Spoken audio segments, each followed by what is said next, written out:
ተስፋ የቆረጠው የዓለማችን ቁጥር 1 ቢሊየነር ኤለን መስክ የገንዘብ ፍቅርና ጣዕም ያለቀበት ይመስላል። ታዋቂው ቢሊየነር ኤለን መስክ በኤክስ ገጹ ላይ ያሰፈረው መልእክቱ በርካቶችን አወዛግቧል። እንዲሁም ይህ ቢሊየነር ተስፋ የቆረጠበት መልእክቱ ነው እየተባለለት ይገኛል። መልእክቱ ምን ይሆን? ዳግም የሹመትን ካባ የደረበው ሙዓዘ ጥበባት ዲያቆን ዳንኤል ክብረት የዲያቆን ዳንኤል ክብረት ሹመቶች ከቀን ወደ ቀን እየጨመሩ ይመስላሉ። የጠቅላይ ሚኒስትሩ የማህበራዊ ጉዳዮች አማካሪ የቅርብ ወዳጅ የቀኝ እጅ የሆነው ሙዓዘ ጥበባት ዲያቆን ዳንኤል ክብረት ዛሬም አዲስ ሹመትንና ስልጣንን ደርቦ ብቅ ብሏል። ሰላም ውድ ጊዜ ቲዩብ ቤተሰቦቻችን እንደምሰነበታችሁ፣ እንዴት ቆያችሁልን? ሰላም እግዚአብሔር ከእናንተ ጋር ይሁን። እንግዲህ በዛሬው የመረጃ ሰዓታችን አዳዲስ መረጃዎችን ይዘን ተመልሰን መተናል።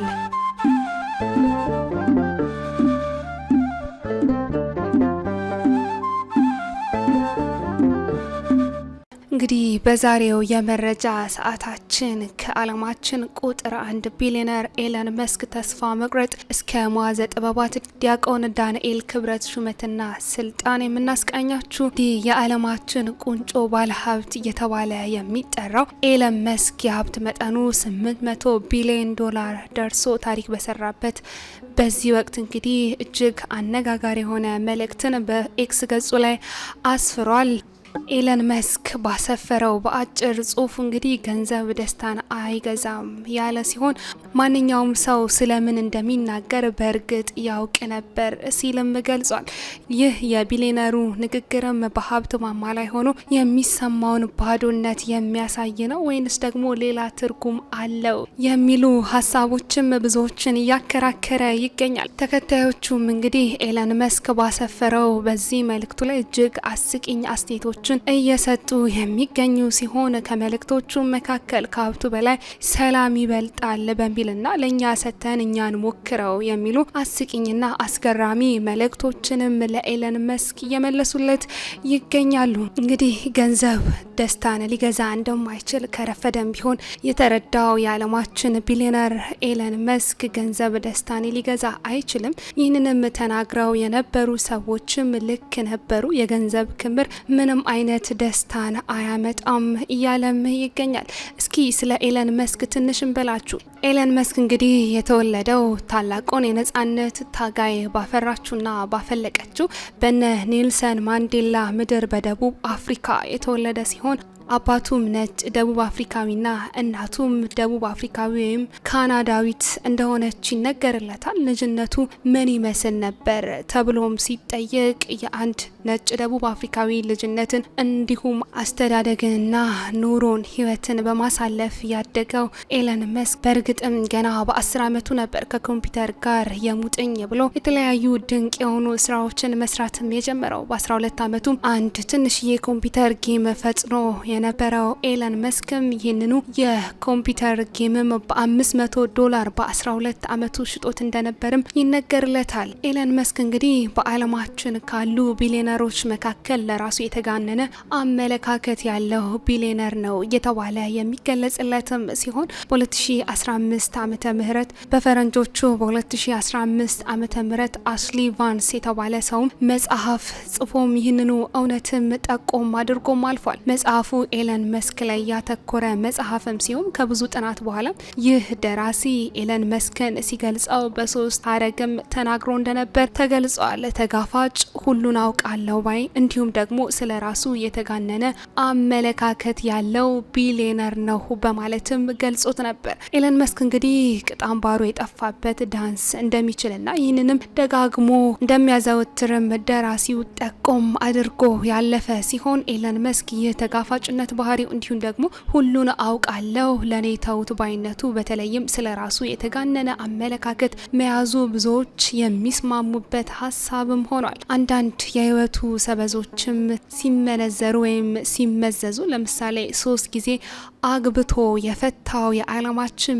ቢሊየነር ኤለን መስክ ከአንደኛዋ ጋርም 2 ጊዜ ተጋብቶ 2 ጊዜ እንደተፋታም ይነገርለታል። ኤለን መስክ ሲናገርም ለነገ አይልም እየተባለ የሚነ የሚነገርለት ቢሊዮነር ሲሆን በትዊተር ሰሌዳው ድንገቴ የሆኑ ሀሳቦችን እየጻፈ ዓለምንም የሚያንጫጫ እንዲሁም ደግሞ የሚያስደነግጥ አወዛጋቢ ንግግሮችንም የሚናገር ሰውም እንደሆነ ይነገርለታል። እንግዲህ ከላይ በመግቢያችን ላይ የገለጽንላችሁ ንግግሩም አሁን ላይ በኤክስ ገጹ ላይ ያሰፈረው መልእክቱ ከነዚህ አነጋጋሪና አወዛጋቢ መልእክቶቹም መካከል አንዱ ነው። ለማሪዋና እጽ ያለውን ፍቅር ደብቆ የማያውቀው የዓለማችን ቢሊዮነር ኤለን መስክ በቅርብ ጊዜም በቲክቶክ ባደረገው አነቃቂ ንግግሩም ይህን ወጣ ያለ ባህሪውንም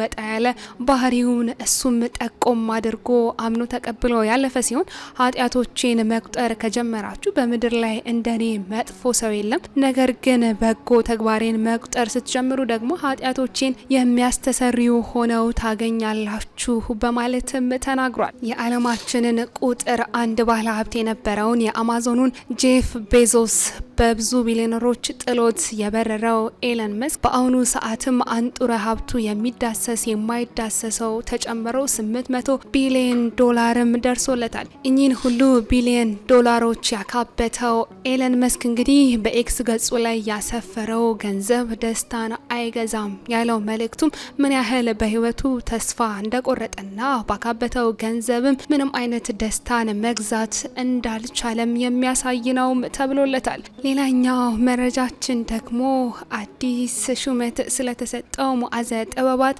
ዲያቆን ዳንኤል ክብረት የሚመለከት ይሆናል። ዛሬ የህዝብ ተወካዮች ምክር ቤት ባካሄደው መደበኛ ስብሰባ የኢትዮጵያ ብሮድካስቲንግ ኮርፖሬሽን ወይም ኢቢሲ የስራ አመራር ቦርድ አባላቱ ሹመትንም አጽድቋል። በዚህ መሰረት እንግዲህ ሙዓዘ ጥበባት ዲያቆን ዳንኤል ክብረት የኢቢሲ ቦርድ ሰብሳቢ ሆነው ሙዓዘ ጥበባት ዲያቆን ዳንኤል ክብረትም የኢትዮጵያ ብሮድካስቲንግ ኮርፖሬሽን ኢቢሲ ቦርድ ሰብሳቢ ሆኖ መሾሙም ተነግሯል። በዚህ መሰረት እንግዲህ የጠቅላይ ሚኒስትሩ የማህበራዊ ጉዳዮች አማካሪ ሚኒስትር የነበረው ሙዓዘ ጥበባት የማህበራዊ ጉዳዮች አማካሪ ሚኒስትር የሆነው ሙዓዘ ጥበባት ዲያቆን ዳንኤል ክብረት የቦርድ ሰብሳቢ ሆኖ መሾሙም ዛሬ በይፋ ተነግሯል። እንደሚታወቀው እንግዲህ በበርካታ ስነ ጽሁፎች፣ መጣጥፎችና ወጎች የምናውቀው ሙዓዘ ጥበባት ዲያቆን ዳንኤል ክብረት ከዚህ በፊት ይጽፋቸው የነበሩ ጽሁፎችን፣ መጽሐፍቶችን ለጊዜውም ቢሆን ገታ በማድረግ ወደ ፓርላማ በመግባት የጠቅላይ ሚኒስትሩ የማህበራዊ ዘርፍ አማካሪ በመሆንም ለበርካታ ጊዜያት እያገለገለ እየሰራ በአሁኑ ሰዓትም እየሰራ እንደሚገኝ ይታወቃል። ዛሬ በወጣው መረጃ መሰረት ደግሞ የኢትዮጵያ ብሮድካስቲንግ ኮርፖሬሽን ኢቢሲ ዋና የቦርድ ሰብሳቢ በመሆንም ተሹሟል።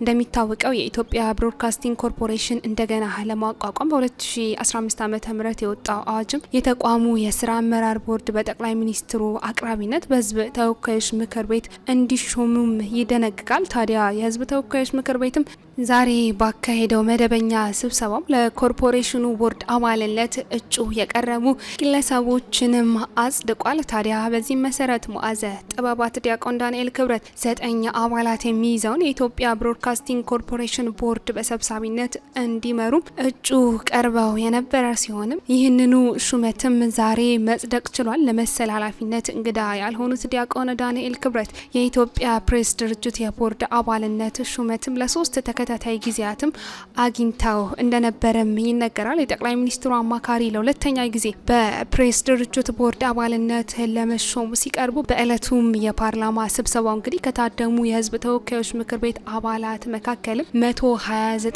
ያህሉ የተቃውሞ ድምጻቸውንም አስመዝግበው እንደነበርም የሚታወስ ነው። አከራካሪው የዲያቆን ዳንኤል ክብረት ሹመትም በወቅቱ የጸደቀው በ146 የፓርላማ አባላት ድጋፍና በ27 ድምጸ ተአቅቦ በአብላጫ ድምጽ እንደነበርም ይታወሳል። ታዲያ የዚህ ተቋም ቦርድ አባል ሹመትም በጥቅምት 2015 ዓ.ም በፓርላማ በጸደቀበት ወቅትም ዲያቆን ዳንኤል ክብረት ያለ ምንም ተቃውሞ ለሶስተኛ ጊዜ የኃላፊነት ቦታው ላይም ተቀምጦ እንደነበረና ይህንኑ ቦታውንም ማስጠበቅ እንደቻለ ተነግሯል። በሰኔ 2013 ዓ.ም በተካሄደው ምርጫ በግል ተወዳዳሪው የተወካዮች ምክር ቤት አባል የሆነው ዲያቆን ዳንኤል ዳንኤል ክብረት ለአራተኛ ጊዜ ለሹመት ፓርላማ የሚቀርቡት ከእርሳቸው በፊት የኢቢሲ ቦርድን በሰብሳቢነት ይመሩ የነበሩት ዶክተር ለገሰ ቱሉን ለመተካት የነበረ ሲሆን በዚህ መሰረት የህዝብ ተወካዮች ምክር ቤት ዛሬ ባካሄደው በዚሁ ስብሰባ ላይም ይህንኑ